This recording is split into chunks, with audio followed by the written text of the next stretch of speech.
Assalamualaikum warahmatullahi wabarakatuh. Apa kabar Sobat JDIH di seluruh Nusantara? Selamat datang kembali di podcast JDIH KPU Kabupaten Banjarnegara. Semoga Sobat JDIH di seluruh Nusantara selalu sehat dan berbahagia. Baik, bersama saya Enrico Aditya Arta selaku host podcast JDIH KPU Kabupaten Banjarnegara. Baik, di tengah kita sudah hadir narasumber kita, yaitu adalah anggota KPU Kabupaten Banjarnegara selaku Ketua Divisi Hukum dan Pengawasan, Bapak Muhammad Khalil Sya'roni. Apa kabar Bapak? Alhamdulillah baik, Mas Enrico. Mas Enrico gimana kabar? Alhamdulillah baik sekali. Baik ya? Iya, okay. Bapak. Baik Pak, terima kasih sudah hadir di podcast kita untuk yang kedua kalinya nih Pak. Iya, terima kasih Mas Enrico sudah diundang kembali ini kan. Iya Bapak. Baik Bapak, di tahapan-tahapan sebelumnya kan KPU sangat-sangat hektik ya Pak ya. Hektik, dan ya. Untuk saat Sibuk ini, lah ya. Iya sibuk sekali. Mungkin untuk saat ini kesibukan di divisi hukum seperti apa Pak? Apakah masih yang seperti dulu atau bagaimana Bapak? Oke, baik, terima kasih Mas Enrico. Tentu Mas Enrico, kami di jajaran pimpinan karena kita berlima ya komisioner yang kemudian secara pelaksanaannya kolektif kolegial tentu saling mensupport sehingga seluruh kegiatan pasca tahapan ini atau non tahapan ini semuanya bisa berjalan beriringan atau berjalan bersama-sama. Bahwa terhadap pelaksanaan ataupun kesibukan tadi yang Mas Enrico tanyakan atau pengen tahu begitu ya. Yang pertama tentu ada amanah PKPU 1 tahun 2025 yaitu tentang PDPB ya, pemutakhiran daftar pemilih berkelanjutan. Yang itu secara kolektif kita juga turut serta ikut menjadi bagian dari pelaksanaan PDPB. Yang kedua terhadap pemutakhiran sistem informasi partai politik. Di situ kan ada pembaharuan pengurus partai politik. Itu sudah kita juga lakukan bersama-sama.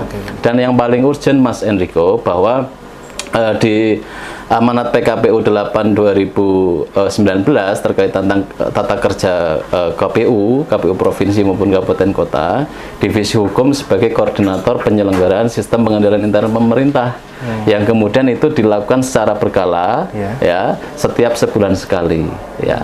Jadi itu paling tidak ada 3 poin tadi sehingga dalam hal pelaksanaan kita tetap kolektif begitu, dan kemudian yang secara khusus dibebankan oleh regulasi divisi hukum menyelenggarakan sistem pengendalian intern pemerintah. Itu Mas Enrico. Oke, baik Bapak. Ya, memang cocok sekali Pak. Ini ada tadi sudah disinggung ya dari Bapak Khalil terkait dengan sistem pengendalian intern pemerintah ya Pak. Betul. Baik, ini sudah cocok sekali dengan topik yang akan kita angkat Pak di episode 2 ini. Oh iya. Iya, betul Bapak. Kita akan mengangkat sebuah topik yang mungkin Sobat JDIH ingin tahu juga Pak. Yaitu tentang urgensi implementasi sistem pengendalian intern pemerintah Pak. Oke. Mungkin di sini kita bisa sebut saja SPIP ya Pak ya. SPIP betul. Iya, baik. Nah, baik sebelum kita masuk di topik mungkin bisa dinikmati dulu Pak untuk kopinya. Baik. Wah, ini baik sekali Mas Enrico kan. Bapak. Saya minum ya. Silahkan Bapak.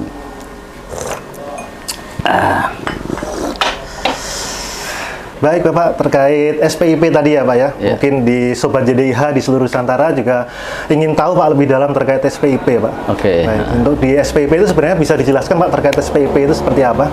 Baik Mas Enrico, terima kasih bahwa perlu kami sampaikan ke Sobat JDIH dan seluruh pemilih ya ataupun yang masyarakat yang ada di Banjarnegara khususnya ini Mas Enrico, bahwa sistem pengendalian intern pemerintah itu merupakan proses yang integral pada tindakan dan kegiatan yang dilakukan secara terus-menerus oleh pimpinan dan seluruh pegawai yang ada di lingkungan KPU dalam rangka memberikan keyakinan yang memadai terhadap terwujudnya atau tercapainya tujuan organisasi. Tentu kalau berbicara organisasi ya satuan kerja KPU itu sendiri, baik di KPU RI, KPU provinsi, dan KPU kabupaten kota di seluruh Indonesia. Nah itu secara definisi yang ada di PP 60 maupun di peraturan KPU itu Mas Enrico.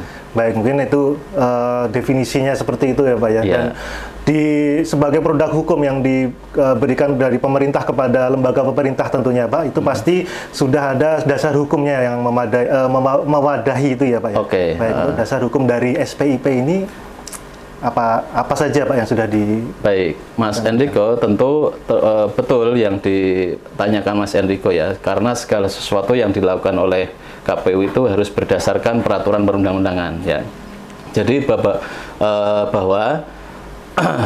pelaksanaan sistem pengendalian intern pemerintah ya itu dilandasi atau dipayungi oleh satu peraturan pemerintah nomor 60 tahun 2008 tentang sistem pengendalian intern pemerintah. Yang kedua, berkaitan dengan KPU menerbitkan peraturan Komisi Pemilihan Umum nomor 8 tahun 2023 ya. Itu sebagai produk internal KPU terhadap keseriusan KPU dalam melaksanakan sistem pengendalian intern pemerintah. Oke, baik. Dan yang terakhir ada namanya keputusan KPU ya, yang terbit di tahun 2023 juga, yaitu keputusan KPU nomor 1356 tahun 2023 tentang sistem pengendalian intern pemerintah. Jadi itu kita melaksanakan SPIP itu paling tidak ada 3 peraturan yang harus kita pedomani ya, PP 60, PKPU 8 2023, kemudian KPT 1356 2023. Itu Mas Enrico. Oke, baik. Sudah sangat ini ya Pak, sudah sangat lengkap dari arahan dari pemerintah sendiri untuk lembaga pemerintah menjalankan sebuah produk hukum yang harus dikelola oleh lembaga pemerintahnya. Gitu. Betul. Baik, kemudian Pak untuk SPIP ini fungsi dan tujuannya seperti apa Pak? Baik. Terhadap pelaksanaan sistem pengendalian intern pemerintah ya Mas Enrico. Tadi kalau kemudian saya mengutip dari definisi di regulasi tadi bahwa sistem pengendalian intern pemerintah itu memiliki paling tidak 4 tujuan Mas Enrico. Kalau kemudian kita mengutip di regulasi ya. Yang pertama itu supaya kegiatan dan tindakan yang ada di KPU itu bisa efektif dan efisien. Itu pertama. Kenapa? Terhadap pelaksanaan SPIP itu betul-betul bisa mengendalikan terhadap kegiatan yang ada di KPU itu supaya bisa seefektif mungkin dan seefisien mungkin. Nah itu maka penting untuk SPIP dilaksanakan. Yang kedua Mas Enrico, terkait tujuan tadi yang ditanyakan Mas Enrico adalah laporan keuangan yang dapat diandalkan. Ya, jadi terhadap pelaksanaan penggunaan anggaran itu bisa dipertanggungjawabkan secara baik dan benar begitu kira-kira. Itu yang kedua Mas Enrico terkait tujuan penyelenggaraan SPIP. Yang ketiga itu terkait dengan pengamanan aset negara. Ya, Mas Enrico. Jadi kita kan tahu bahwa kita lembaga negara yang secara keseluruhan itu ya secara integral tadi itu dibiayai oleh negara, dan tentu dalam hal pembelian sesuatu ya, gedung, mebeler, alat-alat kantor begitu, itu kan pakai anggaran negara, sehingga itu disebut adalah barang milik negara begitu ya, sehingga menjadi aset negara dan itu harus diamankan. Ya, harus diamankan. Dan yang terakhir Mas Enrico terhadap tujuannya, kita memastikan bahwa seluruh kegiatan, seluruh tindakan yang ada di KPU itu berdasarkan peraturan perundang-undangan yang ada. Sehingga mudah bagi kita dalam hal check and balances terhadap pelaksanaan kegiatan yang ada di KPU itu sesuai dengan peraturan perundang-undangan yang ada. Begitu Mas Enrico. Baik Bapak.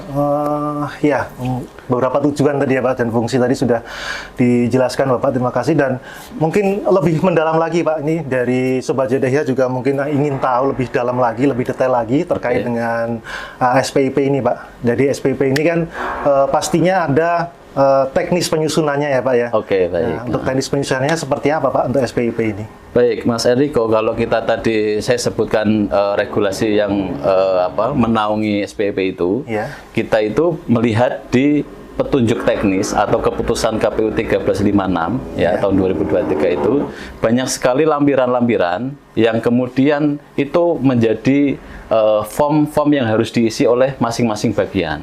Ya kan? Jadi terhadap form-form yang kemudian menjadi bagian dari kartu kendali di masing-masing bagian itu kemudian diisi oleh masing-masing bagian, itu kemudian koordinir oleh sekretaris ya, sebagai pelaksana kegiatan SPIP itu. Iya. Kemudian cek kembali oleh kami sebagai divisi hukum ya, kemudian kita tanda tangani sebagai pengesahan terhadap berjalannya sistem ataupun kartu kendali SPIP itu, dan yang terakhir sebagai penanggung jawab terhadap pelaksanaan itu adalah ketua. Maka setelah kami tadi cek kemudian ditandatangani, dan yang terakhir ketua KPU itu kemudian melakukan penandatanganan terhadap pelaksanaan SPIP. Oke. Jadi itu Mas Enrico ya. Jadi nanti secara teknis pelaksanaannya masing-masing bagian mengisi form-form kartu kendali yang secara aturan sudah ada di keputusan KPU nomor 1356 tadi. Begitu Mas Enrico. Baik, jadi memang sudah melibatkan semua bagian yang ada di KPU. Betul. Karena secara keseluruhan itu kan ada di masing-masing bagian, Mas Enrico. Oke, jadi memang sedetail itu ya Pak untuk pelaporannya, dan untuk cara pelaporannya itu melalui apa Pak? Oh iya, betul Mas Enrico, terhadap tadi yang sudah kita buat kartu kendali tadi, kemudian sudah ditandatangani oleh sekretaris, divisi hukum, dan ketua tadi, kemudian dilakukan penyekenan. Baik.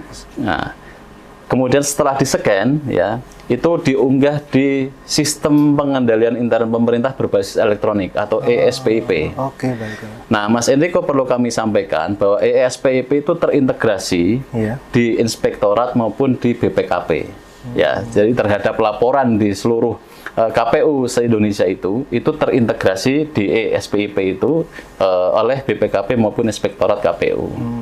Nah, yang kedua, kalau yang pertama tadi saya sebutkan diunggah di ESPIP, yang kedua kita wajib mengirimkan di drive-nya KPU provinsi. Oke, ya, karena secara hierarkis kita